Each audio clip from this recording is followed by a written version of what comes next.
A life without love, that's terrible. No, being on the street, that's terrible. No. Love is like oxygen. What? Love is a many splendid thing. What? Love lifts us up where we belong. All you need is love. I just wonder if, like, two people can stay together for good. You mean like couples? Yeah, like people in love. Loving someone and being loved means so much to me. I always make fun of it and stuff.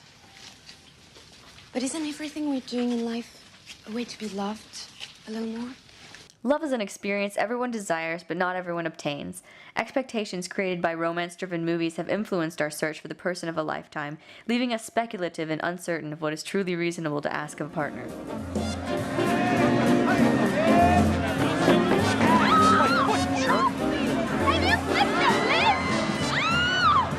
Hey! What are you doing? Hey, you can't do that! I'll tell you when I get down, Tommy. I'm Noel Calhoun. The Meet Cute is an adorably quirky encounter between two people that establishes the romantic partnership destined to happen later on in the movie. The scenario is often one that has a unique and generally implausible quality to it, which beguiles the audience into caring about the romantic fate of those two characters in particular. It's the hook. This prevailing yet endearing cliché of boy meets girl in a way unlike any other boy has ever met girl is satisfying to see, and so often incites a bout of gushing and woeful outcries of, "Why can't that happen to me?" This may be because in our everyday lives, meet-cutes are few and far between. More often than not, romantic partners are found in predictable and conventional ways. So what, then, does seeing all of these on-screen couples have a charmingly memorable first meeting due to our own expectations of encountering a special someone? It may be that we become indoctrinated with a desire for that immediate certainty a person is worth all of our time for the rest of forever. If the circumstances under which we meet someone are not as unique and unprecedented as what we see in the movies, a sense of dissatisfaction or doubt may subconsciously follow. The meet-cute ultimately encompasses what we desperately hope finding the one is, an extraordinary meeting that stands out like a neon sign on the dimly lit meandering road through life. Now, ask me nicely. Ask me nicely what? Ask me nicely to marry you, Margaret. What does that mean? You heard me. On your knee. Often hand in hand with the meet-cute comes one of the most common cliches in the romantic movie genre, the idea that dislike leads to like and ultimately love. Two people meet, they clash in some huffy, banter-ridden way, and as the movie progresses, they reconcile, realizing that through all of this bickering and derision, they are unequivocally in love.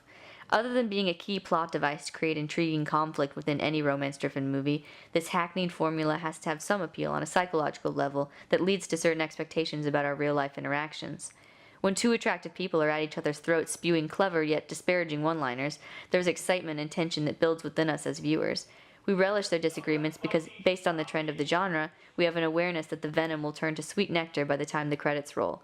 Seeing these two opposing forces overcome differences, no matter how vile or childish they act toward one another, gives us an underlying hopeful expectation for our own relationships.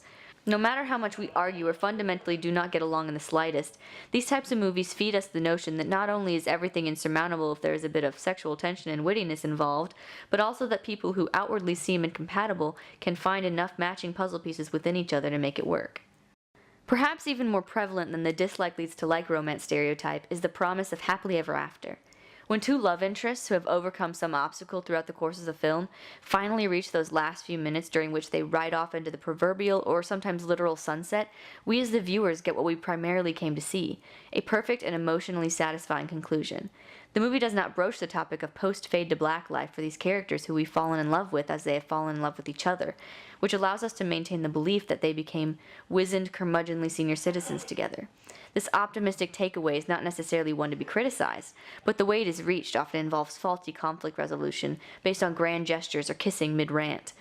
So, the expectation bred from these jovial endings is that relationships should be effortless endeavors with minimal need for legitimate problem-solving and communication. If our real-life partners don't just know our wants and needs through some sort of otherworldly telepathy, we start to believe it may not be right.